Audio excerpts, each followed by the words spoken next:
Voilà, donc on va parler de l'esprit du monde et des pièges du monde chez Saint Louis-Marie Grignon de Montfort. Le seul traité de l'esprit du monde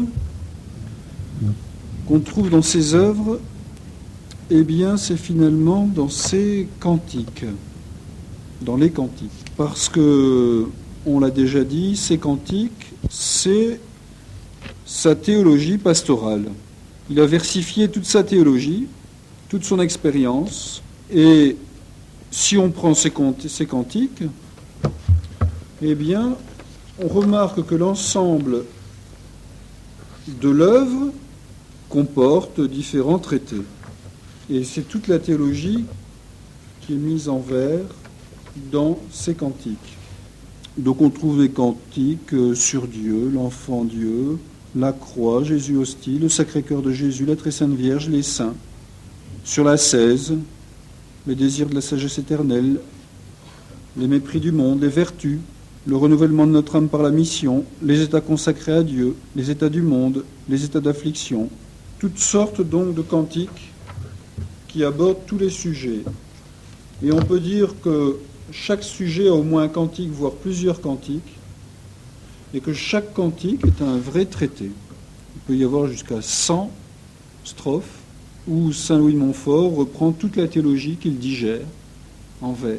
Alors il en profite pour digérer son bréviaire, toute son expérience, tout y passe. Il y a même des versets de l'Écriture sainte qui sont mis en vers, reformulés en vers dans ses chansons. C'est très très beau quand on connaît la liturgie. Il essaye de tirer profit de tout.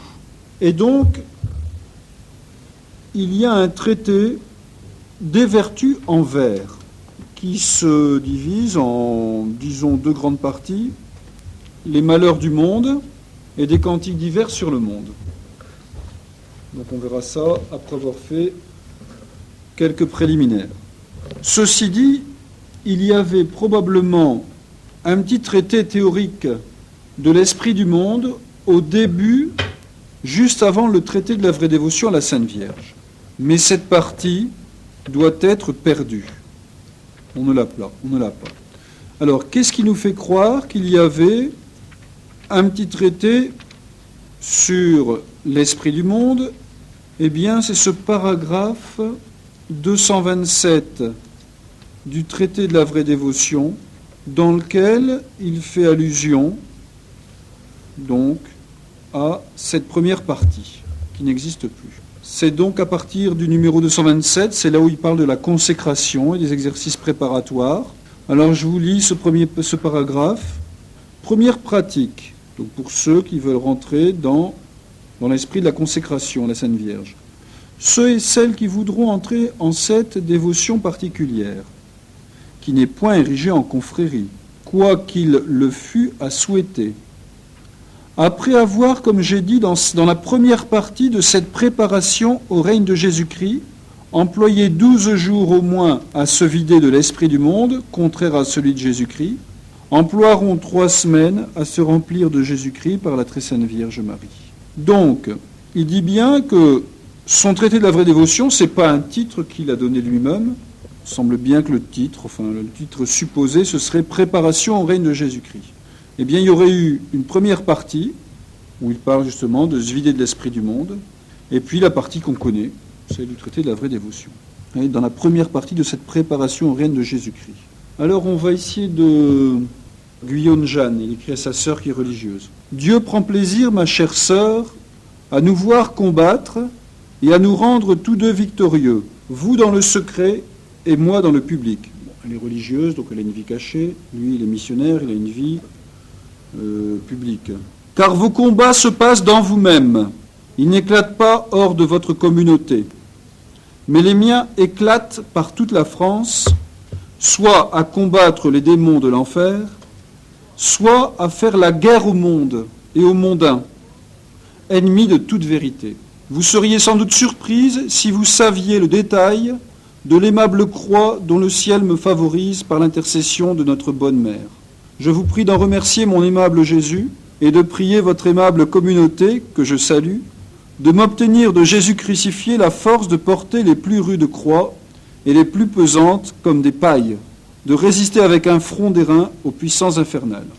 Donc là, vous voyez, il parle bien de faire la guerre au monde et aux mondains, ennemis de toute vérité. On est loin de Vatican II que ça.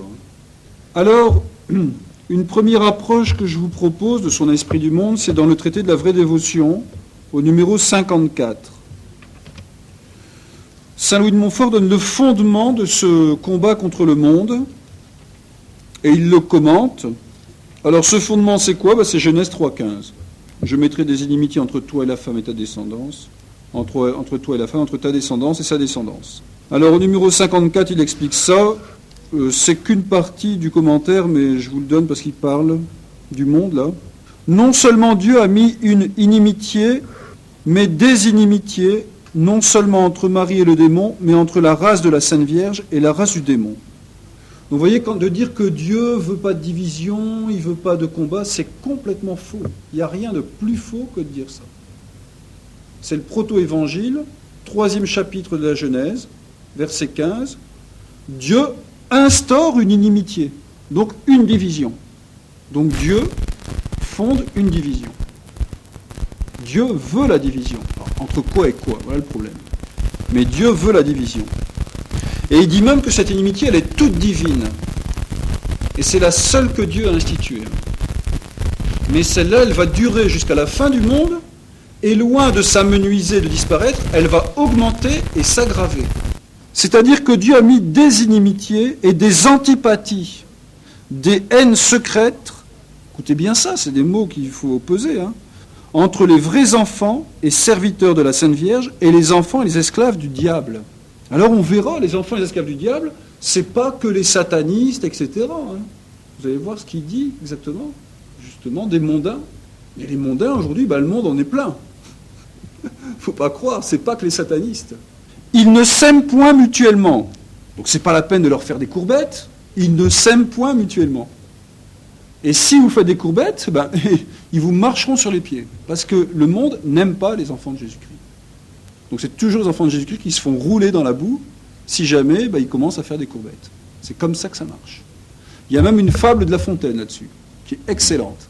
Pourtant, il parle à rien de religieux, il fait ça avec des animaux, mais c'est exactement ça, c'est vraiment extraordinaire.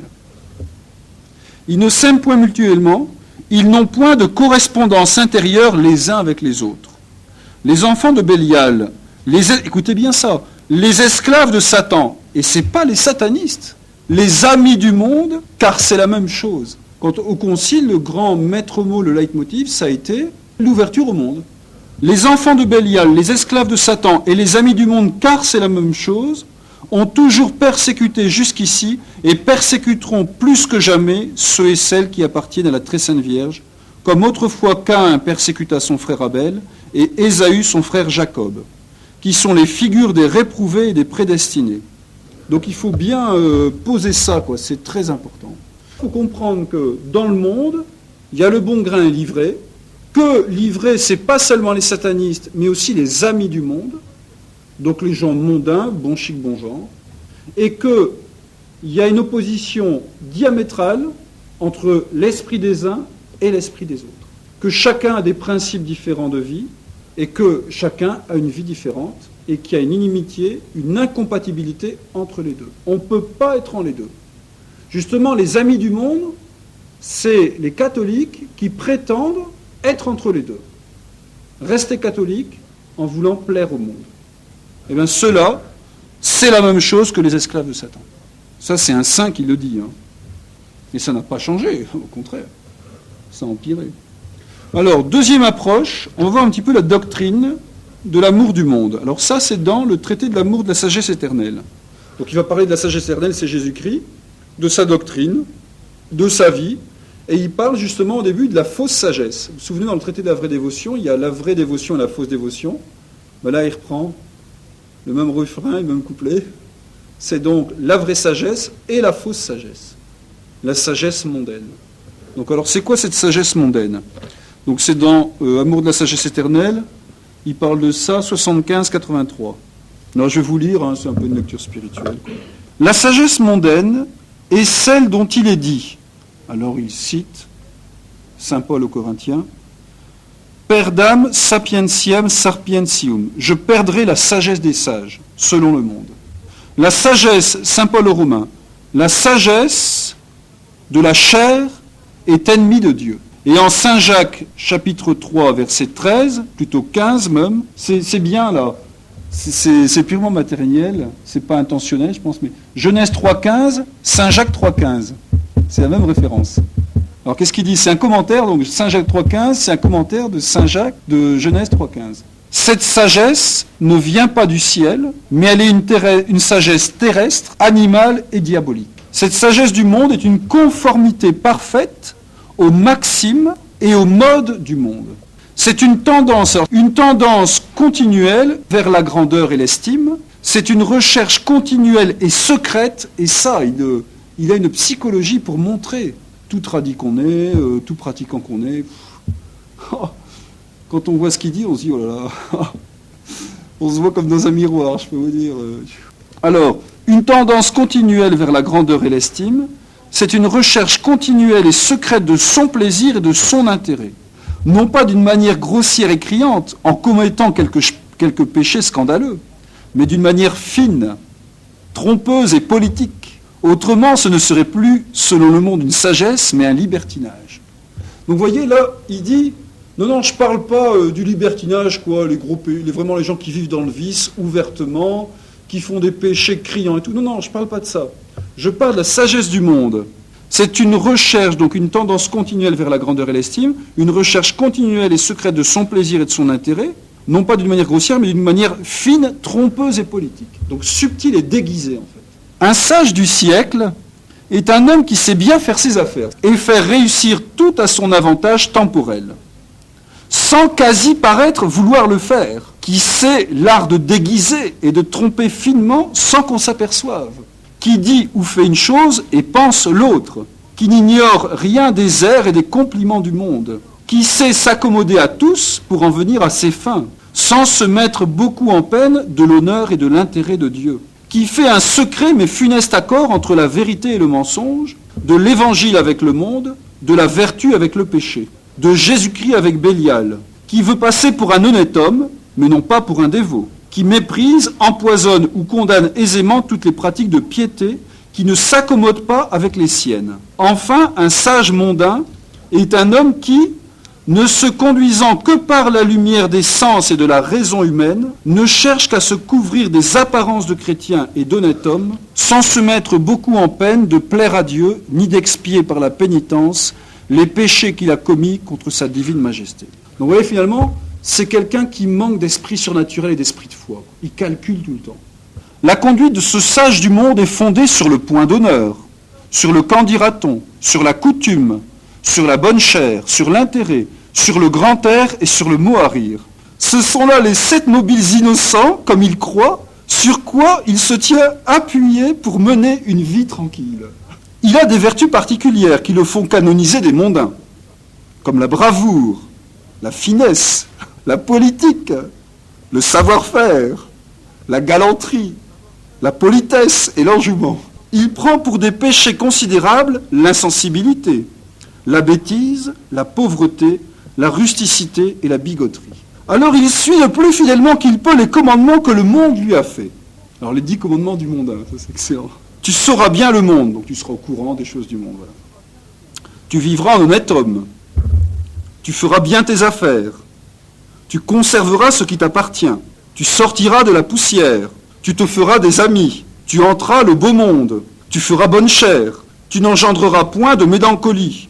Alors la mélancolie, il faut voir dans l'esprit de Saint Louis de Montfort, c'est quelqu'un de pieux qui aime ses prières, le silence, l'oraison, tout ça. Ça, c'est la mélancolie du mondain, quoi.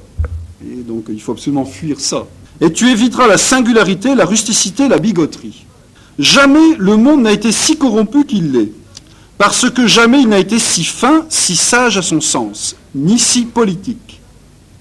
Il se sert si finement de la vérité pour inspirer le mensonge, de la vertu pour autoriser le péché, et des maximes même de Jésus-Christ pour autoriser les siennes, que les plus sages selon Dieu y sont souvent trompés. C'est la perversion, en fait. On utilise l'évangile pour vivre selon le monde. On utilise la vertu pour cacher ses péchés. On utilise la vérité pour cacher le mensonge. C'est vraiment une perversion de l'évangile, en fait. Le nombre de ces sages selon le monde, ou de ces folles selon Dieu, est infini. Ça, c'est l'Écriture sainte, c'est dans des livres de la sagesse. Le nombre des fous est infini. Et le nombre de mondains, il dit, c'est infini. Alors après, il commande Saint Jacques, la sagesse terrestre, dont parle Saint Jacques, et l'amour des biens de la terre.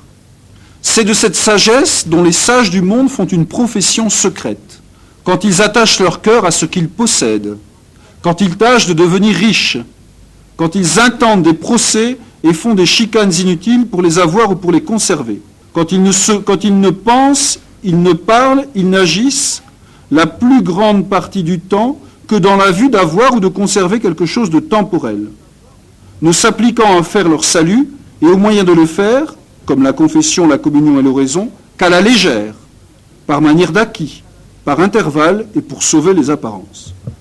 La sagesse charnelle et l'amour du plaisir, c'est de cette sagesse dont les sages du siècle font profession quand ils ne cherchent que les plaisirs des sens, quand ils aiment la bonne chair, quand ils éloignent de soi tout ce qui peut mortifier ou incommoder le corps, comme les jeûnes, les austérités, etc. Quand ils ne pensent plus ordinairement qu'à boire, qu'à manger, qu'à jouer, qu'à rire, qu'à se divertir et qu'à passer agréablement son temps. Quand ils recherchent les lits mollets, les jeux divertissants, les festins agréables et les belles compagnies. Et après que sans scrupule ils ont pris tous ces plaisirs, qu'ils ont pu prendre sans déplaire au monde et sans incommoder leur santé, ils cherchent le confesseur le moins scrupuleux. C'est ainsi qu'ils nomment les confesseurs relâchés qui ne font pas leur devoir. Il faut peser ça. Après avoir fait tout ça, ils cherchent les confesseurs le moins scrupuleux. Alors il y a des guillemets, là ça veut dire quoi? C'est ainsi qu'ils nomment les confesseurs relâchés qui ne font pas leur devoir, afin d'avoir de lui à bon marché la paix dans leur vie molle et efféminée et l'indulgence plénière de tous leurs péchés. Ah là là là là là. Je dis à bon marché, car ces sages selon la chair ne veulent ordinairement pour pénitence que quelques prières ou quelques aumônes, haïssant ce qui peut affliger le corps. Alors ensuite, la sagesse diabolique. Donc il commente, je vous répète, il commente cette sagesse qui vient de zèle amer, cette sagesse ne vient pas d'en haut, mais elle est terrestre, animale et diabolique. C'est les trois concupiscences. Alors sagesse diabolique. C'est l'amour et l'estime des honneurs. C'est de cette sagesse dont les sages du siècle font profession quand ils aspirent, quoique secrètement, aux grandeurs, aux honneurs, aux dignités et aux emplois relevés.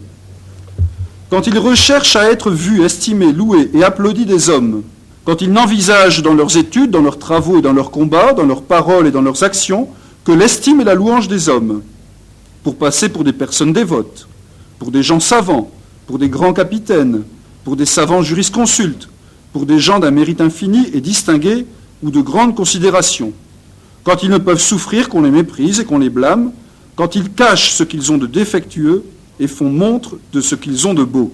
Il faut, avec notre Seigneur Jésus-Christ, la sagesse incarnée, détester et condamner ces trois sortes de sagesse fausse pour acquérir la véritable, qui ne cherche point son propre intérêt, qui ne se trouve point dans la terre et dans le cœur de ceux qui vivent à leur aise, et qui a en abomination tout ce qui est grand et relevé devant les hommes. Alors à la fin, là, je saute toute la sagesse éternelle, parce qu'après il parle de Jésus-Christ, on verra une autre fois ça. Dans la lettre aux amis de la croix, il dit ce que Dieu pense de ça. C'est au numéro 6. Voilà ce que dit Dieu. « Séparez-vous, mon peuple choisi, chers amis de la croix, de mon Fils, séparez-vous des mondains. » Donc ce n'est pas des satanistes, c'est des mondains, des amis du monde. « Maudits de ma majesté. » Là, il applique ça à Dieu le Père. « Excommuniés de mon Fils. » C'est Dieu le Père qui parle. « Et condamnés par mon Saint-Esprit. » Prenez garde de vous asseoir dans leur chair tout empestée. Il cite un psaume là. N'allez point dans leurs conseils.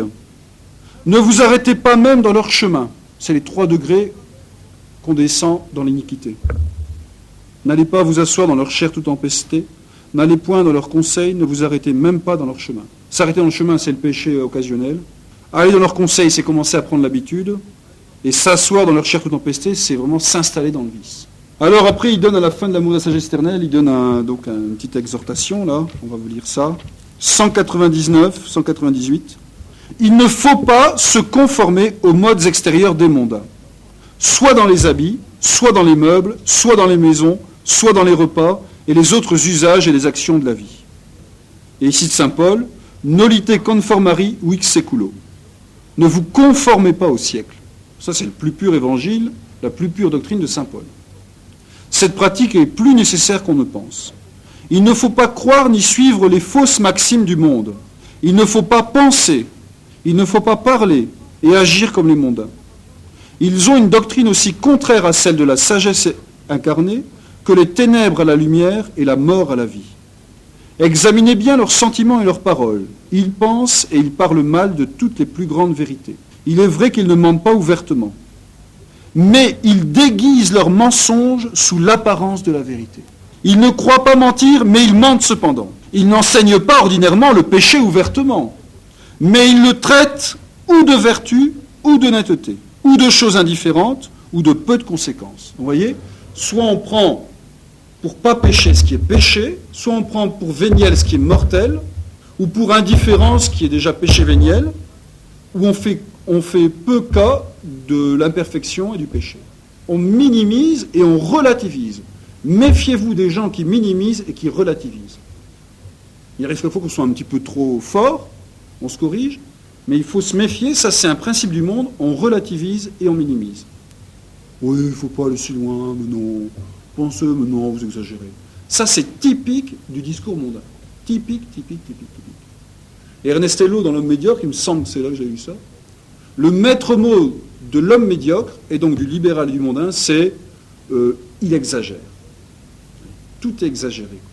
Dès que vous affirmez une vérité, vous êtes tranchant, vous êtes cassant. Dès que vous faites pratiquer les commandements, vous êtes scrupuleux et vous êtes triste. Ça, c'est typique du discours mondain.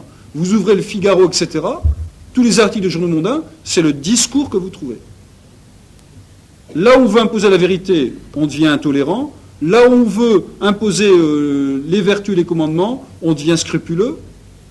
Vous voyez, c'est le discours typique du mondain. Et c'est tout à fait applicable aujourd'hui, hein, plus que jamais. Oui.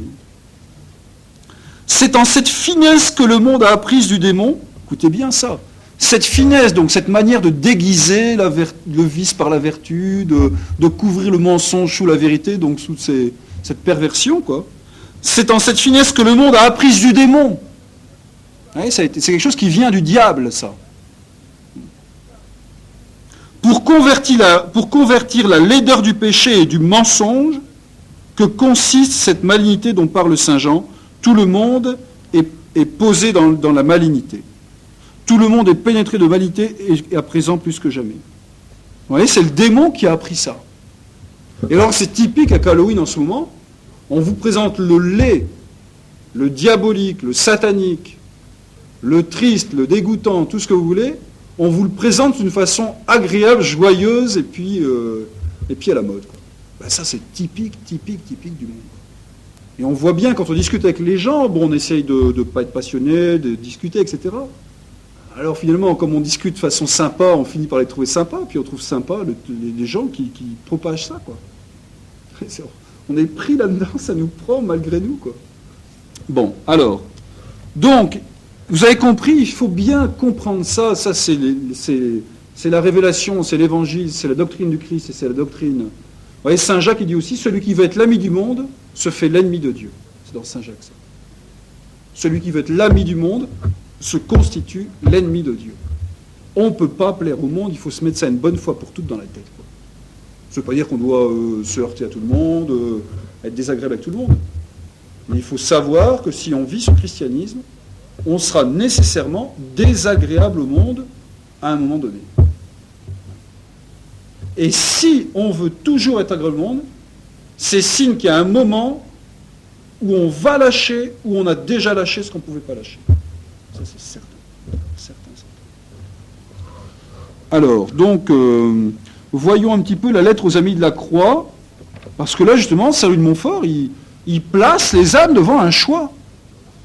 Là, il est concret, quoi. C'est pas, bon, alors c'est beau, on lit tout ça, ça nous titille les oreilles, quelle psychologie magnifique. Non, attendez, il faut revenir au concret, quoi, dans notre vie concrète. Alors c'est très beau, là, c'est en fait, vous savez que Saint Louis de Montfort a fait les exercices Saint-Ignace.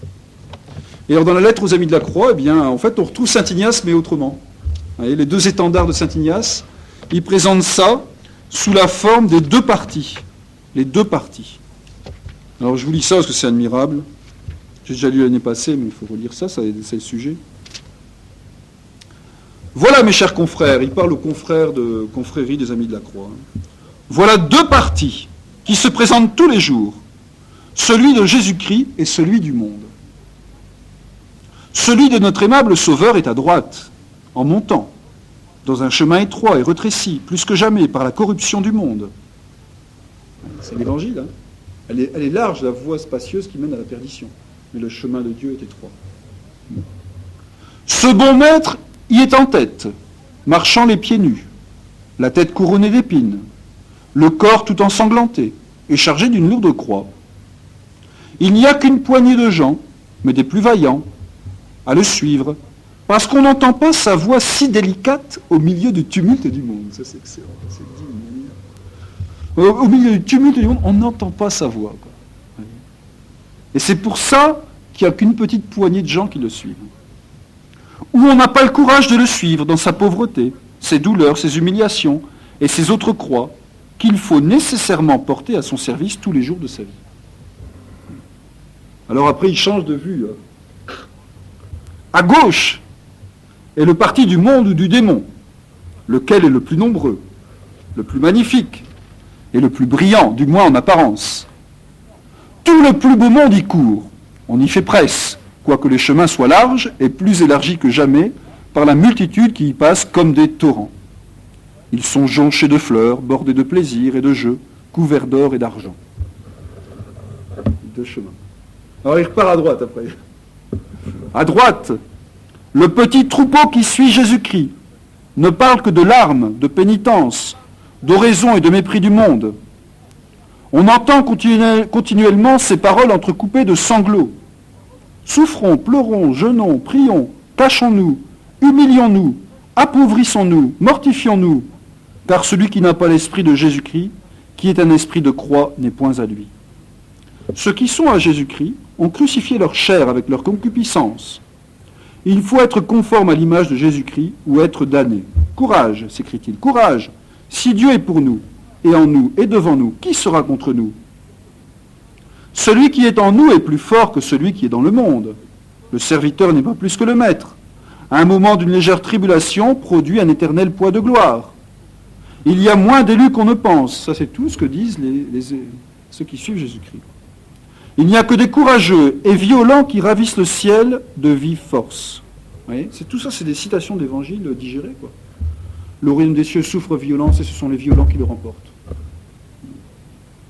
Personne n'y sera couronné que celui qui aura combattu légitimement selon l'évangile, et non pas selon la mode. Combattons donc avec force. Courons bien vite, afin que nous atteignions le but, afin que nous gagnions la couronne. Tout ça, c'est un petit issu de citation de Saint Paul et tout ça.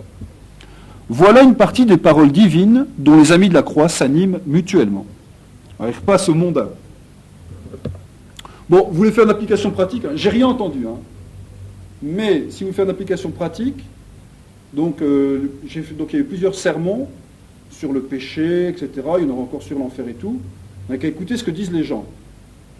Ceux qui se plaignent et qui souffrent, c'est probablement qu'ils sont remplis d'esprit du monde. C'est une application pratique. J'ai rien entendu, je vous le dis, hein. Donc je suis au-dessus de tout soupçon, je vise personne. Mais les gens qui sont en train de se plaindre des sermons du dimanche à cause des sujets, c'est des gens qui ont l'esprit mondain. Certains. Certains. Alors on continue. À droite, il recommence.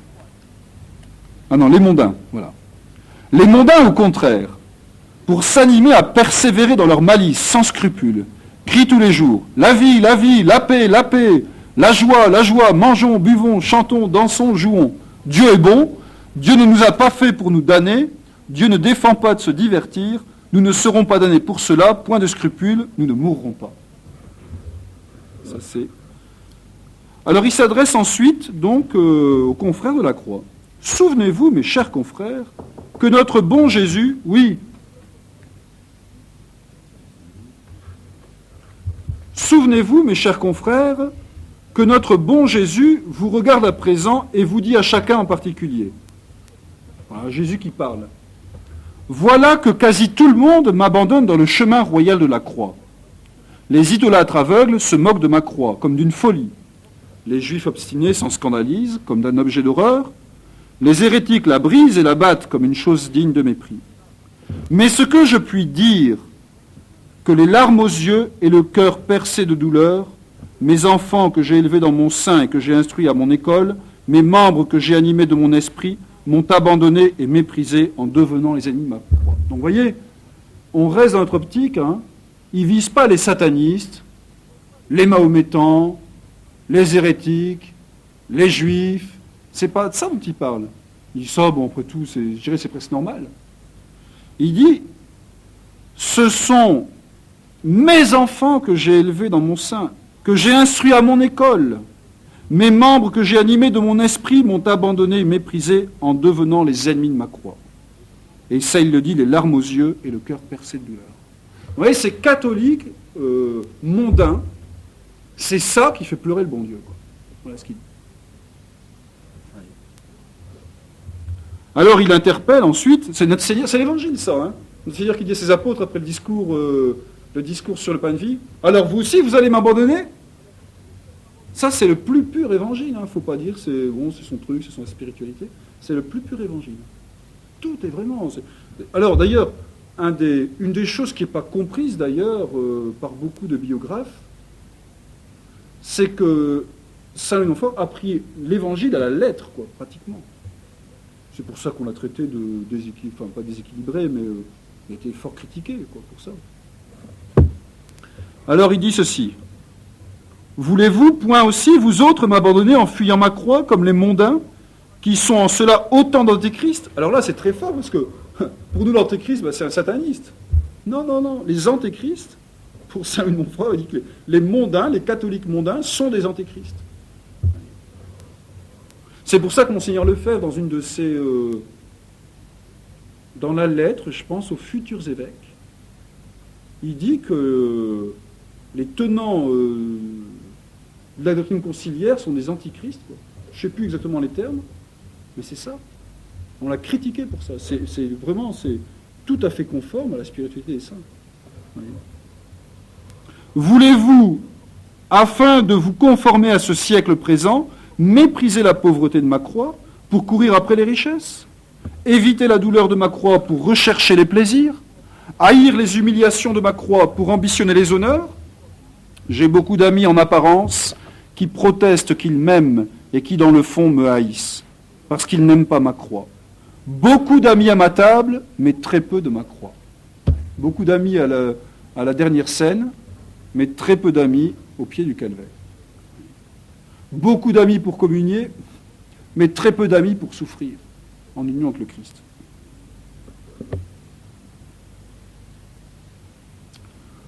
Et alors après, il commande, si quelqu'un veut venir après moi, qu'il se renonce, qu'il porte ma croix, qu'il me suive, c'est tout un commentaire. Bon, mais ce n'est pas notre sujet aujourd'hui. Donc vous voyez, il faut bien comprendre que je résume donc pour... Genèse 3,15, c'est Dieu qui instaure une inimitié pour diviser les bons avec les mauvais. Cette prophétie se réalisera à la lettre au jugement dernier, hein, faut pas croire. Il n'y aura pas de milieu, hein. On ne pourra pas être au milieu, on sera ou à droite ou à gauche. Donc la sagesse mondaine, c'est une sagesse qui suit les trois concupiscences de la chair. Et alors justement, cette sagesse mondaine, c'est de déguiser le mensonge sous couvert de vérité, de déguiser le vice sous couleur de vertu. Ouais, ce n'est pas les satanistes, c'est des gens qui veulent plaire au monde tout le temps. Et il dit que ces gens-là sont dans l'Église catholique. Ce sont des gens qui pratiquent, ce sont des gens qui font profession de christianisme, mais qui sont en fait des ennemis de Jésus-Christ. Il faut bien comprendre ça. Alors bon, on arrive au cantique maintenant, si vous voulez bien. Alors c'est trop long, je ne peux pas tout lire.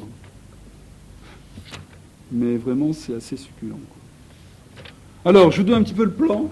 Vous allez voir, ça peut faire une application pour aujourd'hui. Donc, alors là, il décrit, fustige, il se moque, enfin, il fait tout, quoi. Les mondains passent à la moulinette. Alors, il parle d'abord des pièges du monde. Alors dans ces pièges, il y a un cantique à chaque fois, un cantique pour les jeux de hasard. Bon, disons c'est l'amour de l'argent. Hein. Pour la danse et les bals, alors là on pourrait mettre musique, boîte de nuit, compagnie, quoi. Rock, tout ce que vous voulez. Les comédies et les spectacles, cinéma, théâtre, tout ce que vous voulez. Le luxe, alors la mode, entre autres. Le respect humain, et là il y a 5 cantiques sur le respect humain. Alors les 5 cantiques, c'est 1, les maux que produit le respect humain, la misère de celui qui est pris par ça, quoi. Les chimères, donc le respect humain, c'est un fantôme en fait. On se monte un truc dans la tête et ça nous paralyse alors que ça n'existe pas. C'est le qu'en dira-t-on, si vous voulez. Les hontes, alors les hontes que produit le respect humain, ça c'est excellent. Les critiques que font ceux qui ont du respect humain, etc. Les causes du respect humain. Alors après, il y a un cantique sur les dérèglements de Rennes, donc il décrit tous les désordres qu'il y avait à Rennes parce qu'il a été là-bas. Et ensuite un cantique, les dégoûts du monde que je n'ai pas retrouvé. Parce que je n'ai pas la correspondance, il y a différentes numérotations, puis je n'ai pas retrouvé. Bon, alors on peut lire quelques passages si vous voulez. Cantique 29, toute une série, donc de 29 à 39, après 156, 106, 107, 150. Alors, cantique 29. Alors, pour vous donner une idée, 92 couplets. Je ne sais pas comment il faisait. Alors, il reprend, tout y passe, quoi. C'est grand Dieu. Alors, il y a toujours un refrain, tout ça. Bon, grand Dieu, donnez-nous du secours, armez-nous de votre tonnerre. Le monde nous fait tous les jours, partout, une cruelle guerre. C'est l'ennemi le plus malin, parce qu'il est le plus humain. Amis de Dieu, braves soldats, unissons-nous, prenons les armes, ne nous laissons pas mettre à bas, combattons le monde et ses charmes, puisque Dieu même est avec nous, nous le vaincrons, combattons tous. Ça, vous voyez, c'est une strophe qui met en vers la parole du Christ, courage, j'ai vaincu le monde. Il digère l'évangile de la doctrine catholique dans des vers, quoi. Armons-nous de la vérité contre les amis du mensonge, faisons-leur voir par charité que tous leurs biens ne sont qu'un songe. Armons-nous d'une vive foi, et nous leur ferons à tous la loi. Mais pour être vraiment vainqueurs et pour avoir tout l'avantage, vidons nos esprits et nos cœurs des faux préjugés du bas âge. Vomissons ce cruel venin, ou bien nous combattrons en vain. Qu'est-ce que ce monde trompeur? C'est l'assemblée universelle des pécheurs qui font aux sauveurs une guerre horrible et cruelle, quelquefois tout ouvertement, mais le plus souvent secrètement. Voyons, on retrouve toute la doctrine. Il est nommé du Saint-Esprit, la chair de la pestilence, le chemin large où l'on périt, sans qu'on le croie ou qu'on y pense, la synagogue de Satan et le règne de ce tyran. La grande église des malins, l'infâme et grande Babylone, où les démons en souverains sont finement mis sur le trône, où tous les biens sont empêchés, où l'on enseigne tous les péchés. Le monde est Satan travesti, afin de se rendre agréable, c'est son armée et son parti, pour être un prince formidable, pour enrôler tout l'univers à le suivre dans les enfers. Ça, typique d'Halloween, c'est une application à la lettre, quoi. Le monde est Satan travesti, afin de le rendre agréable. Ça, c'est exactement ça. Ô Dieu qu'il enrôle de gens dans ce parti tout diabolique, 1000 petits, 10 000 grands. Ça, vous voyez, c'est un verset d'Absaume. C'est dans les complis du dimanche. 1000 à droite, 10 000 à gauche, etc. C'est magnifique, quoi. Le paysan et le politique, le demi-dévot et des savants, des libertins et des bons vivants. Leur père maître est le démon qui les anime et les entraîne. Ils n'offensent Dieu qu'en son nom. Quoiqu'ils croient l'avoir en haine, il en est le prince et le roi. En cachette, il leur fait la loi. Le monde attaque à Jésus-Christ. Tout le temps qu'il vécut sur la terre, il est tous les jours antéchrist, tous les jours il lui fait la guerre, tous les jours il le contredit dans ce qu'il fait ou ce qu'il dit. Bon. Alors je saute un petit peu. On pourrait tout lire, vous savez, on passe des heures à se régaler de ça, c'est très bon, quoi. Alors je prends le 24. Le monde est dans l'aveuglement, et le malheureux se croit sage. Il est dans l'endurcissement. Quiconque le reprend l'outrage, hélas il ne voit ni n'entend, c'est ce qui fait son mal très grand, à l'aveuglement du monde. Ne prend-il pas le mal pour le bien? l'utile pour le dommageable, pour un bonheur ce qui n'est rien, et pour faux un bien véritable, tant ses erreurs l'ont aveuglé, tant ses péchés l'ont déréglé. Alors, je prends quelques. Cet aveugle est fier et hardi, il ne veut pas qu'on le reprenne, quoiqu'il soit un grand étourdi. À le reprendre, on perd sa peine, il est ainsi qu'il est écrit, incapable du Saint-Esprit. Chose étonnante, il ne peut pas recevoir aucune lumière, il restera jusqu'au trépas, ainsi que le diable son père, impie, orgueilleux, scandaleux, aveugle, endurci, malheureux. Bon, vous avez Cantique 29, je prends le verset 70. Que ce maudit m'ont détrompé, il perd tout le temps de la vie, ou bien il est tout occupé à faire quelque niaiserie. S'il n'est pas dans l'oisiveté, il s'occupe à l'iniquité. Il est toujours dans le dehors, sans tourner vers Dieu sa pensée. Il est tout occupé du corps, et sa pauvre âme est délaissée. Il méprise le vrai bonheur, il s'occupe d'un bien trompeur. Donc il y a toute une série comme ça. Au grand aveugle ou l'imposteur, au ciel il préfère la terre, la créature au créateur, à la paix de son Dieu la guerre, le mensonge à la vérité et le temps à l'éternité. On l'entend parler nuit et jour de la gazette et des nouvelles, et de l'armée et de la cour, et de 1000 autres bagatelles, d'argent, de repas, d'ornement, de jeux d'habits et de passe-temps. C'est les sujets de conversation du monde. Il n'est qu'esprit, il n'est qu'ardeur pour les affaires temporelles, mais que bêtise et que tiédeur dans les affaires éternelles. Quand il joue, il aime à veiller. Quand il prie, il faut l'éveiller. C'est excellent. Quand il joue, il aime à veiller, et quand il prie, il faut l'éveiller. Bien sûr, c'est rien. Hein. Il y a tous des passages où il critique la tenue des femmes mondaines. Il faut voir ça. Les chignons et tout y passe. À les détails avec des termes de l'époque qu'on ne connaît pas en fait. Voilà. Il passe sa vie et son temps, non à l'unique nécessaire, mais à de vains amusements, à mal faire ou bien à rien faire, à regarder et babiller, à visiter et s'habiller. C'est incroyable. On a à croire qu'il a épié, qu'il a observé pendant des heures et des heures les mondains pour voir tout ce qu'ils disaient, tout ce qu'ils faisaient, comment ils s'habillaient, etc. Puis après, il digère tout ça. Les gens chantaient ça, je peux le dire après, hein, ils se vidaient de l'esprit du monde. Hein. On comprend pourquoi aujourd'hui, sur la carte des mosquées en France, eh bien, c'est partout où Saint-Montfort a évangélisé qu'il y a le moins de mosquées, hein, une par département, pas plus. Alors dans les autres, il y a 10, 15, 20, 60 mosquées quelquefois. On voit bien, il a vraiment sanctifié les gens. Hein. Alors ensuite, on va continuer un petit peu, un autre, sur les jeux de hasard. Bon, au sens strict, ce serait le loto et tout ça, hein, aujourd'hui, quoi, les trucs à gratter et tout ça, quoi.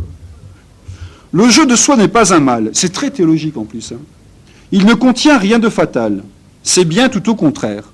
C'est une récréation sans effort ni contention, c'est un juste relâchement pour travailler plus fortement quand il est nécessaire. J'insiste, là, c'est des chants, ça. Hein. C'est pas de la poésie qui diffusait dans des bouquins. C'est des choses que les gens chantaient. Dieu n'a pas défendu le jeu quand il est fait en temps et lieu, sans choquer sa sagesse, pour se délasser doucement, pour se réjouir saintement, pour recréer notre prochain, pour chasser de soi le chagrin, le trouble et la tristesse. Donc il donne les différents motifs pour lesquels on peut jouer honnêtement. Des saints, quoique très sérieux, ont joué quelquefois des jeux, comme on lit dans leur histoire. Leur charité les inventait, le Saint-Esprit les y portait, c'étaient des jeux très innocents, charitables et compatissants, pleins de grâce et de gloire. Voici les qualités du jeu. Donc c'est 4e strophe, ça. Les gens, ils apprenaient leur catéchisme comme ça, quoi. Voici les qualités du jeu. Pour être glorieux à Dieu, pour être salutaire. Évitez les jeux de hasard, car l'âme s'y perd tôt ou tard. Les jeux d'esprit sont les meilleurs, Dieu les aime en ses serviteurs, qui jouent pour lui plaire. Le jeu ne doit pas être ardent, mais modéré, doux et prudent, dans un temps convenable, sans dispute plein de douceur, sans injustice plein d'honneur, modeste sans captivité, sans intérêt d'iniquité, honnête et charitable. Au lieu des cartes et des dés, prenez les dames ou les échecs, et des jeux de la sorte. N'y jouez pas à tout moment, mais en certains lieux, en certains temps. Avec quelque ami du bon Dieu, pour l'or, on vous permet le jeu, et même on vous y porte. Mais combien de jeux défendus, combien de gens s'y sont perdus, sans en voir la malice. Les jeux de hasard sont trouvés par le diable et les réprouvés, pour perdre le temps précieux, donné pour acquérir les cieux, en faisant la justice.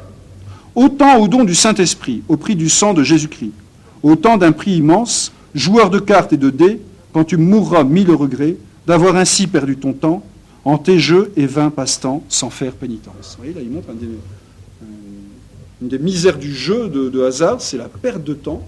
On perd son temps dans quelque chose, dans du vent, alors que Dieu nous a donné ce temps pour nous sauver.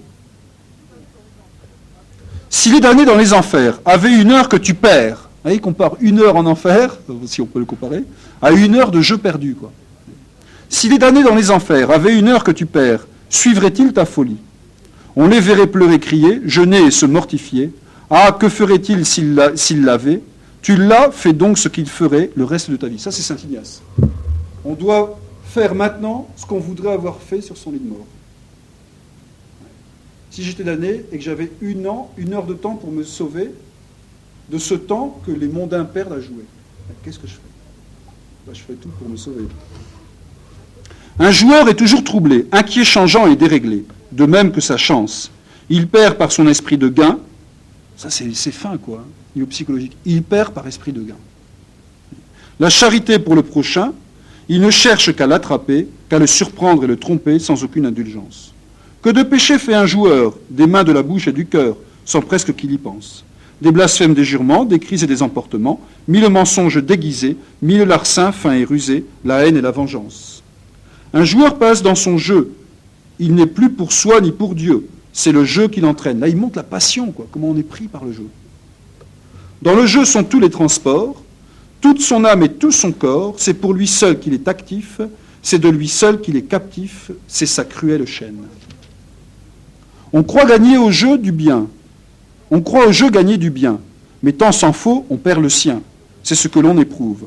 L'argent gagné par un joueur, n'étant point béni du Seigneur, tôt ou tard fait mauvaise fin.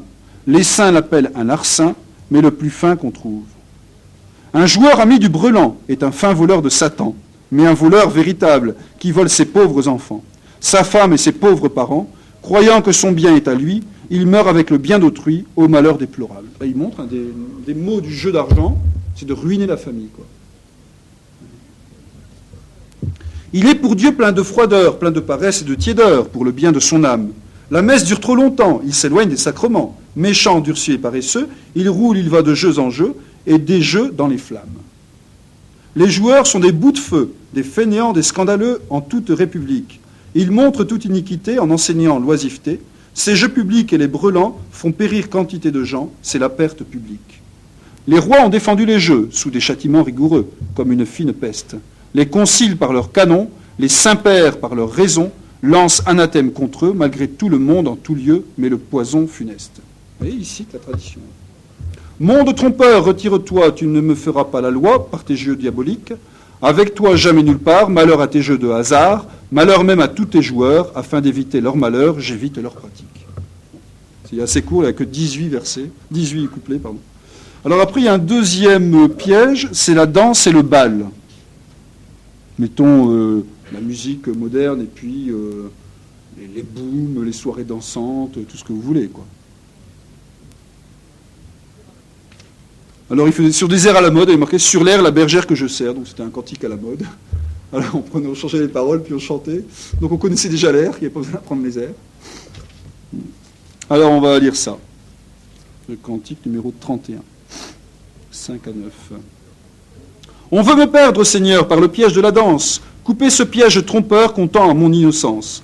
Les mondains dansent malgré vous, ô Seigneur, secourez-nous. Voici l'encens de Vénus et son école agréable. Voici le jeu de Bacchus et voici le cercle du diable. Voici sa belle invention pour notre perdition. Oui, Satan est l'inventeur de la danse malheureuse. Il est le premier auteur de cette peste joyeuse pour damner bien joyeusement et comme insensiblement. À la danse, il est le roi. C'est là qu'on lui fait hommage.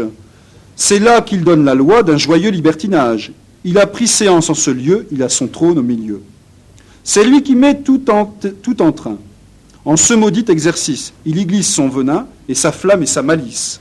C'est de lui que vient le désir et le funeste plaisir. Il anime les danseurs à danser, chanter et rire. C'est là qu'il gagne les cœurs et les corps et son empire. Il en fait tous les mouvements, tous les pas, tous les tournoiements. Ça, c'est très beau. C'est très admirable. Il se glisse dans la voix pour chanter de bonne grâce. Il anime le hautbois pour chanter sans qu'il se lasse. Il y fait tous les agréments et les sons des instruments. Donc il dit que c'est vrai, il montre comment le diable orchestre tout, quoi. Il se glisse dans les corps des danseuses et des danseuses pour leur donner des transports de ces flammes amoureuses. Il conduit les pieds et les yeux de ces pauvres malheureux. Leur corps est tout déréglé, leur esprit est sans lumière, leur cœur est ensorcelé. C'est ce que le diable opère, leur faisant nommer scrupuleux ceux qui ne font pas comme eux. Le démon, chez les païens, a ce tribut ordinaire, ils n'en cherchent pas les biens, mais qu'ils dansent pour lui plaire. On tient que Satan leur promet pour danser quelques bienfaits. Les sorciers dans les sabbats ont, dit-on, cette pratique. Ils font après leur repas une danse diabolique, s'élançant le culte fatal de cet esprit infernal. Presque tous les réprouvés croient la danse permise, mais ceux qui seront sauvés, les vrais enfants de l'Église, l'ont tous en exécration, en abomination. En parlant en général, la danse est indifférente. De soi, ce n'est pas un mal, elle peut être innocente, car David dansa de ferveur devant l'arche du Seigneur. Il reprend l'Écriture sainte. C'est l'objection classique, que j'ai déjà entendue, moi. Ah oui, mais je ne sais plus pourquoi, il y avait... voilà, typique. Donc, c'est aujourd'hui, à Rome, donc il y a eu à Rome, donc c'est une institutrice de l'Euérich et dominicaine, Cornec, pour ne pas la citer, qui a vu à Rome, au pèlerinage romain avec l'abbé Boivin, des bonnes sœurs qui dansaient sur la confession de Saint-Pierre. Alors on critique ça, et on lui dit, bah oui, David a bien dansé devant l'arche. Voilà, Saint-Louis de Montfort. C'est rien de nouveau sous le soleil. Voyez ? Car David dansa de ferveur devant l'arche du Seigneur. Mais pour danser sans péché, il faut tant de circonstances qu'on ne peut pas s'empêcher d'offenser Dieu dans les danses. C'est un mal ordinairement, c'est un grand dérèglement. La façon, le temps, la fin, et la personne qui danse y jette tant de venin qu'on y perd son innocence. Le malheur suit tous les danseurs et même les spectateurs. Comment vient-on au malheur de ce fin libertinage ? Avec poudre de senteur, avec fard sur le visage, avec de fines nudités, le luxe et les vanités. Hélas, comment danse-t-on ? La manière en est infâme, tout inspire le poison, d'une très impure flamme. Ces regards si doux et perçants, ces mouvements si pressants, les pas sont si mesurés, les cadences sont si belles, les acteurs si bien parés, les chansons si nouvelles. Qui pourrait s'empêcher d'aimer, de brûler et d'enflammer ? C'est une psychologie consommée. Que dire de ces baisers qu'on donne pour la clôture, de ces cruels messagers d'une flamme tout impure ? Sont-ils pas les sceaux du démon qu'on n'imprime qu'en son nom ? On sait bien par quel motif on danse pour l'ordinaire, ils sont cachés mais lascifs. On veut aimer, on veut plaire, émouvoir ou bien être ému, ou voir ou bien être vu.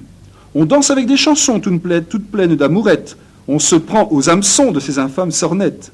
Puis on dit qu'on a dansé, Dieu n'en est point offensé. Oui, donc c'est décrit, quoi. On danse au jour défendu, et plus qu'au jour ordinaire. Et c'est en ces temps perdus que Satan fait ses affaires. Et l'on fait du jour du Seigneur la fête du tentateur. Ça, c'est bien vu. Bien vu. Moi, tous les matins, à 5h du matin, j'entends ceux qui sortent du bannic, là. C'est déjà le jour du Seigneur. C'est typique, quoi. Et là, sans compte pour rien, le temps qu'on perd à la danse, quoi qu'il soit le plus grand bien, quoi qu'il soit d'un prix immense, temps si court, temps si précieux, donné pour gagner les cieux. Et encore une fois. Si la danse en un païen est toujours très condamnable, que sera-ce en un chrétien ? Oh, le crime abominable, apostat qui renonce au vœu qu'il avait fait à son Dieu. Pense aux promesses du baptême. N'avait-il pas renoncé à toute pompe du diable ? La danse a toujours passé pour la plus considérable. En dansant, il fait au Seigneur un sensible déshonneur. Danseur, masque de chrétien, Jésus-Christ n'est pas ton maître, mais Satan t'a pris pour sien. Comme un apostat, un traître, va suppôt du malin esprit, opprobre de Jésus-Christ. Voilà. Ô grand fou qui danse au bord d'un éternel précipice, sans appréhender la mort, ni Dieu même en sa justice, à Satan l'a tout aveuglé, il tuera ce bœuf vilé. Les danseurs, dans leur transport de bras, de pieds et de tête, et le reste de leur corps, sont moins sages que les bêtes. Les chevaux sont bien moins fougueux et bien plus paisibles qu'eux. C'est splendide. C'est vraiment un régal de lire ça. L'un et l'autre testament condamnent toutes les danses et menacent hautement des plus terribles vengeances. Les danseurs et les battleurs, leurs fauteurs et spectateurs. Dieu maudit tous leurs atours, leurs parfums et leurs cadences, leurs peines pleines d'amour, leurs gestes pleins d'imprudence. Il défend de les imiter, de les voir, de les fréquenter. La danse est même un tyran, le plus fin qui soit peut-être. Elle a fait mourir Saint Jean-Baptiste, précurseur de notre Maître. Ô grand Dieu qu'elle a fait de mort, et dans l'âme et dans le corps. Les saints-pères et les docteurs, les canons de l'Église eux-mêmes ont condamné les danseurs, les ont frappés d'anathème, aussi bien que les battleurs, les comédiens et les farceurs. Les hommes sont aveuglés par la danse, dit un père, Les enfants sont déréglés, ils maîtrisent père et mère, les femmes y perdent l'honneur et la grâce du Seigneur. Les danses font transgresser toutes les lois de l'Église. Elles font encore briser toute la loi de Moïse. Un danseur a perdu la foi et ne garde plus de loi. Quand on danse en quelques lieux, le ciel pleure de tristesse. Par cette offense de Dieu, l'enfer est dans l'allégresse. Tant que le saint en gémit, le pécheur impie en rit. Dieu punit fort fréquemment les danseurs de mort subite, vomissant en un moment leurs âmes déjà maudites. Tout d'un coup des balles et des jeux, ils descendent dans les feux. Va-t'en, monde et tes amis, quoi que je vienne de dire à tous qu'il est permis et de danser et de rire. Loin de moi, monde scandaleux, adieu, monde malheureux. Donc ça, les gens le chantaient. C'est des chants qui faisaient chanter. Alors, mieux, la plupart de ces cantiques c'était son sermon en cantique que les gens chantaient. Il y a des correspondances, quoi. Donc, vous voyez, donc ça, c'est ce qu'il prêchait, ça. Et ce qu'il faisait chanter aux gens. Je veux dire qu'après, les gens, ils dansaient plus, hein. Enfin, je pense pas. Alors après, il y a la comédie et les spectacles. Alors là, c'est la télé, le cinéma, tout ce que vous voulez, quoi. Il faut transposer. Hein. Alors c'est, bon, je pourrais pas tout lire, hein, mais troisième piège, comédie et spectacle, sur le même air. Alors c'est le même air que le précédent. Alors combien il y a de...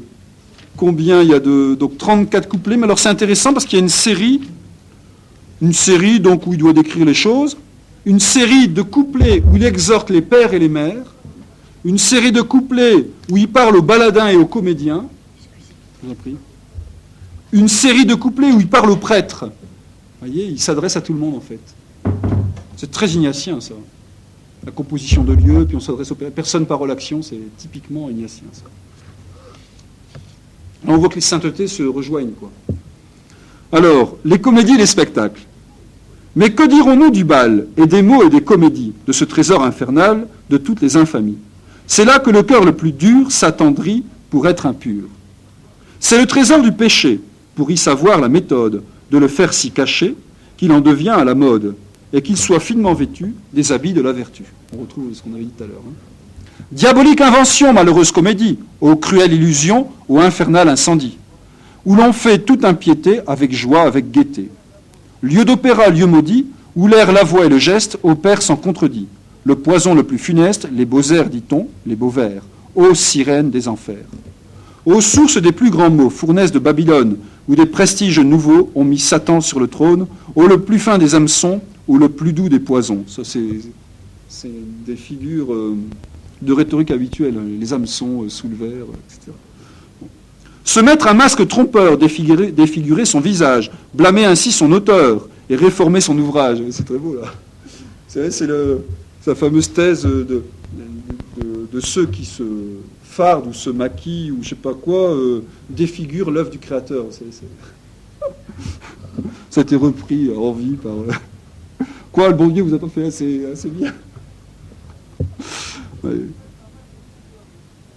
Se mettre un masque trompeur, défigurer son visage, blâmer ainsi son auteur ou réformer son ouvrage, c'est porter le sceau du démon, c'est se revêtir en son nom. Ce masque de réprouvé qui semble au diable son père, paraît pour être approuvé, non c'est Satan qui veut plaire, ce maudit ainsi travesti appelle à prendre parti. Écoutez Satan parler par cet auteur qui déclame, c'est par lui qu'il s'est brûlé, le corps aussi bien que l'âme, fin serpent glissé sous les fleurs et les plus vives couleurs. Le plus parfait des acteurs, qui fait mieux son personnage, et le plus fin des menteurs, qui cache le mieux sa rage, en glissant finement au cœur le poison le plus trompeur. Chacun admire à danser cette malheureuse femme, elle va tout embraser de son amoureuse flamme, son poison paraît le plus doux, c'est le plus cruel de tous. Les yeux riants et joyeux de cette belle danseuse, son air tendre et doucereux, et de sa voix harmonieuse, porte-cou et lance des traits qu'on ne rejette jamais. Les gestes, les mouvements qui fait cette baladine sont de vrais enchantements d'une malice très fine. Ses yeux, son chant, ses contours prêchent ses folles amours. On la voit, on réfléchit, le démon vient, il anime, on sent le cœur se fléchit, on tombe enfin dans le crime, puis on dit que dans le bal, on ne fait jamais de mal. C'est très beau, quoi. Il étudie là, comment on se laisse avoir, en fait.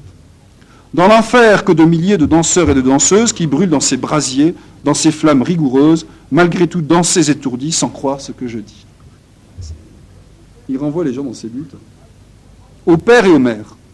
Malgré tous ces grands périls et ces péchés de la danse, va, père, apprendre à ton fils cette funeste cadence, et lui dis, s'il est scrupuleux, qu'il le faut que tu le veux. Hein, il blâme les parents là, qui laissent faire les enfants. Hein. Mère, ne m'écoutez pas, faites danser votre fille, dressez son corps et ses pas. Qu'en dirait-on dans la ville? Ce bel art, cette honnêteté convient à sa qualité. Sans cela, point de galant, elle sera délaissée. Sans cela, donc, il fait parler la mère, là, qui trouve des excuses pour que sa fille danse. Sans cela, point de galant, elle ne pourra pas se marier. Elle sera délaissée. Sans cela, les jeunes gens en feront tout leur risée. Il le faut pour la marier ou bien se faire crier. Menez-la vous-même au bal, afin de savoir le monde. La danse n'est point un mal, quoique le scrupule gronde. On ne voit rien qui soit méchant dans la danse et dans le chant. Fuyez ces gens scrupuleux. Ne prenez pas leur méthode, n'ayez point l'air fâcheux. Dansez, soyez à la mode. Je le veux, il faut m'obéir. Quel mal à se réjouir. C'est toutes les objections des mondains, ça. La fille d'un artisan a l'air grossier et champêtre. Fille, n'ayez point l'air paysan. Allez danser chez un maître. Pour avoir un air civil, bien honnête et bien gentil. Ouais, donc là, c'est excellent. C'est excellent parce que là, il dit, mais non, regardez quelle fermière, il faut l'amener, il faut l'éduquer, quoi, il faut la faire danser, vous voyez. Le confesseur où je vais, alors là, vous voyez, le confesseur où je vais, qui sait fort bien que je danse, n'y trouve rien de mauvais, n'en a point fait défense. C'est ainsi, malheureux parents, que vous damnez vos enfants. Il se fustige les confesseurs scrupuleux, donc ceux qui font leur devoir. Oui. Alors aux baladins et aux comédiens, bon, il y a toute une série après, aux prêtres, chiens aboyants du Seigneur, saints prêtres remplis de zèle, faisons de bouche et de cœur la guerre au monde rebelle, aux danseurs, aux comédiens, pire que tous les païens. Ces aveuglés vous prendront pour des fous visionnaires, et peut-être nous dirons, mêlez-vous de vos affaires. Tenez bon, aboyons toujours, Dieu nous donnera secours. Il exhorte les confesseurs à faire leur devoir, quoi. Si nous avons le pouvoir d'ôter les péchés du monde, il est de notre devoir d'aboyer quoi qu'il en gronde. Puis après, s'il ne nous croit pas, d'en gémir jusqu'au trépas. C'est ça, quoi. On prêche, les gens râlent, soit ils se convertissent, soit ils continuent, il n'y a plus qu'à pleurer jusqu'au trépas, quoi. C'est ce qu'il dit. Hein. Si nous n'empêchons ces jeux, donc nous, prêtres, si nous n'empêchons ces jeux, ces spectacles ou comédies, Dieu nous punira comme eux, et plus que dans l'autre vie, il faudra répondre pour tous et porter tous son courroux. Devoir du confesseur. Alors après, il y a le... c'est des conférences un petit peu plus longues qu'une heure. De toute façon, c'est assez rigolo, je pense que ça vous plaît. Alors sur le luxe, alors là, il décrit, alors là, tout y passe, quoi. Les tenues, les vêtements, les meubles, la vaisselle, tout, la belle voiture, enfin, il n'y a pas de voiture, mais tout y passe, quoi. Il descend tout, l'un après l'autre. Dans combien de couplets? Alors attendez. C'est interminable, quoi. 118 couplets. Imaginez un peu nous, avec nos 3 couplets, là, les gens, c'est trop long, l'abbé, il prêche trop longtemps. Alors lui, il a prêché déjà tout ça au sermon, puis il fait chanter tout ça après aux gens, quoi, je peux vous dire. Ah là là. Bon, alors le luxe. Voici le plus fin des pièges que le démon ait tendu, le plus grand des sortilèges, presque partout répandu. Voici la vaine parade et la sotte vanité d'un cerveau creux et malade et qui se croit en santé. Vous voyez, elle ne mâchait pas ces mots. Hein. Voici la vaine parade et la sotte vanité d'un cerveau creux et malade qui se croit en santé. Quoi. C'est le luxe en ses parures, en ses habits et ses repas, en 100 autres créatures dont on se sert ici-bas. Le luxe est ce qui surpasse un entretien modéré, dont l'homme sage se passe et dont le fou séparé. Oui, il montre bien ce que c'est que la vertu. Quoi. Toute la Sainte Écriture blâme ce dérèglement, et le Saint-Esprit assure qu'il en fera châtiment. Qu'il changera ses délices, ses draps fins, ses ornements, en de très rudes cilices, en de très cruels tourments. Babylone s'est perdue dans la pourpre et dans le fin lin. Tout infâme en est vêtu et fera la même fin. Par cette délicatesse, le mauvais riche périt, et il fut en cette mollesse condamné du Saint-Esprit. Ça, c'est le pauvre Lazare, là. Hein. C'est l'évangile tout craché, ça. Hein. Digéré et... En différentes manières, tous les saints ont combattu cette engeance de vipère, ce poison de la vertu. Le luxe est la frénésie des gens les plus orgueilleux, c'est la vraie apostasie du baptême et de ses vœux. Dans le luxe, on ne peut être vrai disciple du Sauveur. On renonce à ce bon maître, pauvre en bien, humble de cœur. Un chrétien sans ses épines n'est qu'un membre délicat. Sans ses armures divines, il n'est qu'un lâche soldat. Dans le luxe et l'abondance, dans les habits éclatants, fantôme de pénitence, fantôme de pénitent. Le corps devient une idole dès lors qu'il est trop flatté, en son ornement frivole, un encens de vanité. Faire de sa chair pourrie son idole et son encens, quelle horrible idolâtrie, quelle injure au Tout-Puissant. Cette idole abominable vient souvent dans les lieux saints, pour y faire un trône odial, pour accomplir ses desseins. Madame entre, place, place, à son train, à son coussin, chacun se range, elle passe, et tous regardent son train. Voilà l'idole parée près d'un autel décoré. De tous, elle est adorée, Dieu n'est pas considéré. Tout le monde la regarde, le dos au Saint-Sacrement. Elle-même se mignarde et s'agence incessamment. Cette mondaine insolente a secoué toutes les lois, jusque sur sa chair puante, elle profane la croix. Cet abominable impie dispute la gloire de Dieu, et par son immodestie déshonore son saint lieu. Le luxe est un badinage dont les enfants sont trompés, un ridicule assemblage de plusieurs morceaux coupés. Tout est en double en malice dans ce misérable temps, tout est double en artifice, jusque dans les vêtements. On coupe, on taille, on mélange, on falsifie, on détruit. Tous les jours la mode change, on nous trompe à petit bruit. Une beauté naturelle a de plus doux agréments que n'a l'artificiel avec tous ses ornements. Une propreté modeste, vous voyez, il décrit la vertu après. Une propreté modeste renferme un charme divin, elle n'a point cet air funeste d'un artifice mondain. Préférer le corps à l'âme, le temps à l'éternité, c'est ce que le luxe infâme fait par sa malignité. Le luxe a pour sa devise le plus fin de tous les mots, puisque c'est lui qui déguise tous les maux et les défauts. C'est la marque naturelle d'un pauvre cerveau tout creux, d'une âme superficielle et d'un esprit orgueilleux. Le luxe est des âmes lâches qui n'ont rien de vigoureux, des âmes pleines d'attaches, rampantes dans ces bas lieux. Il rend l'âme misérable, oisive et froide en tout lieu, indigne et même incapable de grandes choses pour Dieu. Le luxe rend infidèle, captif du respect humain, captif de la bagatelle, captif de l'esprit malin. Il détruit la tempérance qui modère les plaisirs, il inspire l'abondance des plaisirs et des désirs. Le luxe avec ses délices chasse la sobriété et détruit les artifices de la sainte austérité. Dans ces temps pleins de misère, de luxe et de vanité, on ne voit plus de nos pères la sainte frugalité. Il rappelle comment les anciens vivaient. Ils avaient l'âme remplie d'honneur et de simplicité, d'une sainte économie, d'une humble médiocrité. Par un secret admirable, ils joignaient l'utile au beau, le solide à l'agréable et la gloire à leur tombeau. Leur conduite était unie, simple sans déguisement, charitable sans envie, ferme sans entêtement. Sous leur serge et leur bure, ils cachaient plus de grandeur que nous tous sous les parures de tout ce monde trompeur. Bon Dieu, quelle différence entre nos anciens et nous! Il n'était qu'intelligence, nous sommes presque tous fous. Leur unique nécessaire était d'être vertueux. Nous ne cherchons qu'à plaire à ce monde malheureux. Ils traitaient de babioles et de vains amusements, tant d'équipages frivoles, tant de sots raffinements. Leur parure, leur richesse étaient les vertus du cœur, leur plaisir et leur tendresse étaient l'amour du Seigneur. Ils regardaient en gens sages ces ornements recherchés comme de purs badinages et des sources de péché.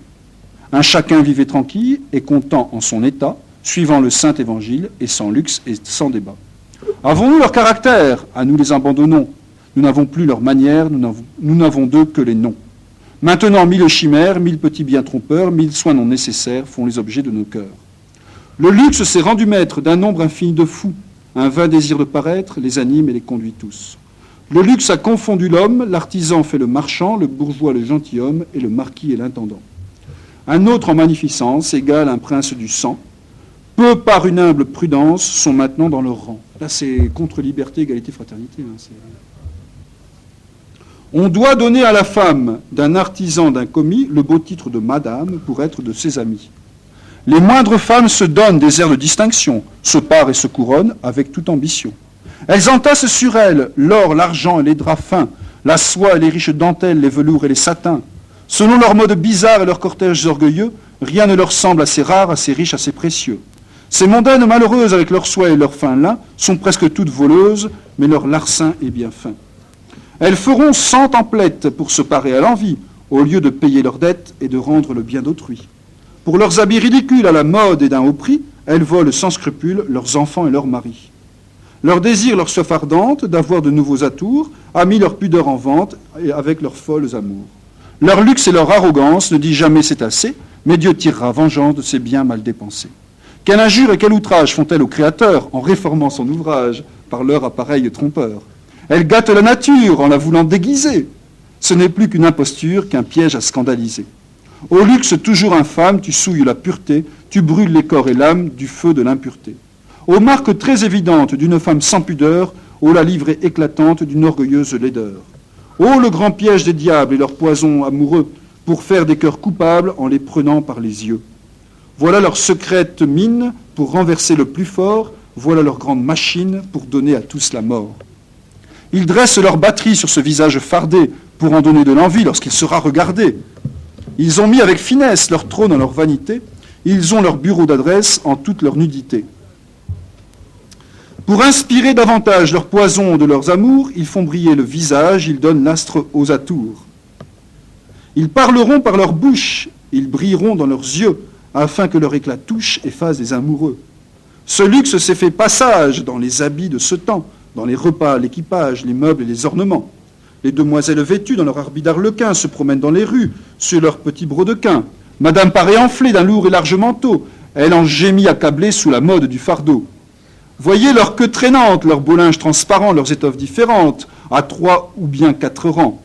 Leurs écharpes composées de morceaux tout rapportés, par artifice plissés avec 100 diversités. Leur coiffure à triple étage, leurs beaux colliers enrichis, leur orgueilleux étalage, leurs cheveux noirs tout blanchis. Leur amadis, leur guipure, ça c'est tous les termes de l'époque. Leurs franges d'or, leurs galons et leurs autres garnitures dont on ignore les noms. Oh, quel tas de niaiseries, d'affiqués et de bibus, tous les jours ces rêveries s'accroissent de plus en plus. Des filles de Babylone, les hommes sont amoureux, chacun a son Amazone pour se rendre malheureux. Ils imitent ces sucrés dans le luxe des habits, dans leurs perruques poudrées, dans leurs étoffes de prix. Leurs habits changent de mode plus souvent que tous les mois, et quoi qu'ils soient incommodes, ils doivent subir ces lois. Monsieur l'abbé, je vous laisse, vous déguisez, vous poudrez, en voyant votre mollesse, l'Église devrait pleurer. Il descend les prêtres, là, les prêtres mondains. Votre soutane pompeuse, alors lui, ce serait les... Alors au séminaire, c'était... Chez nous, on a une tenue, c'était alors les ceintures à franges, les demoiselles, enfin tout ce que vous voulez. Donc ça, c'est ça, quoi. Votre soutane pompeuse, votre rabat bien tiré, fait de la bonne faiseuse, votre chapeau s'illustrer, votre ceinture volante, vos beaux souliers si mignons, votre manière galante, mais en vain nous vous peignons. Le luxe s'est rendu maître de presque tous les festins, et l'on n'y voit plus paraître qu'assaisonnement mondain. L'orgueil et l'intempérance, le plaisir, la volupté, on a chassé l'innocence avec la frugalité. Ces magnifiques services, ces vaisselles de merveille, ces ragoûts, ces artifices du plaisir et de l'orgueil. Cette inutile abondance de mets et de vins délicats, cette excessive dépense qu'on fait pour un seul repas. Enfin, 1000 excès de table que le luxe a recherché, rendent l'état misérable et cause 1000 péchés. Bon, on finirait plus, quoi. Alors, il donne encore. Presque aucun ne suit les traces que doit suivre un vrai chrétien. On est chrétien par grimace, mais au fond, on est païen. D'où vient ce mal ordinaire? C'est qu'on veut être estimé, c'est qu'on désire de plaire, c'est que l'on veut être aimé. C'est que l'on veut suivre à la mode et suivre le train commun, de peur d'être un incommode ou de déplaire à quelqu'un. Mais si pour plaire à vous-même, comme on fait communément, pour qu'on vous voie et qu'on vous aime, vous prenez cet ornement, dès lors vous êtes coupable, indigne des sacrements, esclave et fille du diable, digne de tous les tourments.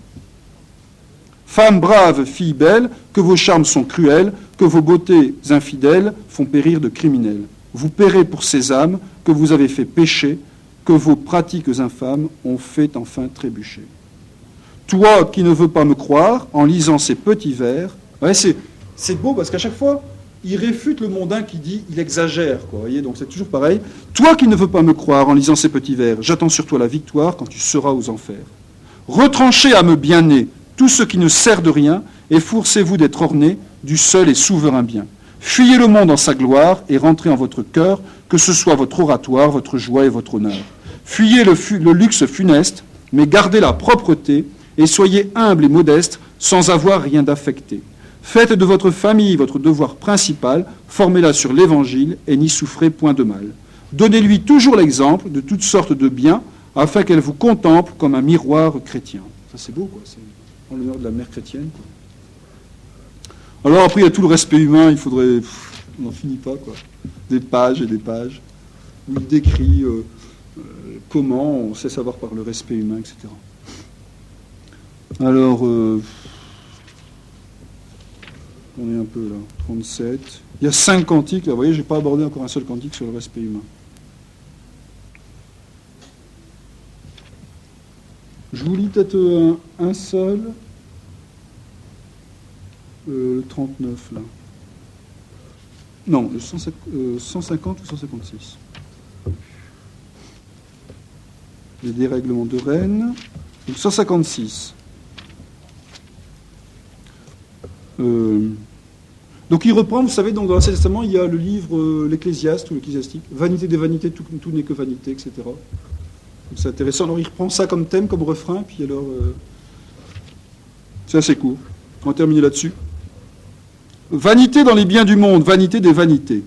C'est sur vos vérités, ô mon Dieu, que mon cœur se fonde, vanité dans les biens du monde, vanité des vanités. Qu'est-ce que toute créature? Ce n'est, comme il écrit, qu'affliction d'esprit, qu'un vain fantôme plein d'ordures. Vanité des vanités, donc il y a le refrain qui revient chaque fois. Vanité que l'homme est sa vie, la chair n'est qu'un peu de foin, dont on n'a point besoin, pourquoi donc en avoir envie? Vanité des vanités, puis il reprend. Vous voyez, ça, c'est un livre de l'Écriture sainte, mis en vers et chanté par les fidèles, quoi. Ses plaisirs sont un tas d'ordures, ses biens un peu de métail, son repos un travail, sa gloire une fumée impure, vanité des vanités. Loin de moi ces hommes de terre, ces hommes d'or et d'argent, que ce métail changeant met dans le trouble et dans la guerre, vanité des vanités, etc. Loin de moi, gens de bonne chair, qui n'aimaient que vos plaisirs, qui suivaient vos désirs, qui n'aimaient qu'à rire et qu'à plaire, vanité des vanités, il reprend tout le temps. C'est le couplet, quoi. Le refrain, pardon. Loin de nous ces filles mondaines, ces idoles de beauté, qui par leur vanité en chantent plus que les sirènes, vanité des vanités, etc. C'est trop peu qu'un bien périssable, qu'un bien caduc et mortel, pour mon cœur immortel, il veut un bien qui soit durable, vanité des vanités. C'est vous seul, bonté souveraine, qui pouvez remplir mon cœur, vous êtes son bonheur, sans vous il est toujours en peine, vanité des vanités. Fussiez-vous avec avantage un Alexandre, un Samson, Crésus et Salomon, le cœur demande davantage, vanité des vanités. Que le monde entier se transporte dans mon cœur pour le remplir, ce cœur dans son désir dira toujours à porte, vanité, vanité. On arrête là, hein, il est intarissable, là, on va dire l'Angélus.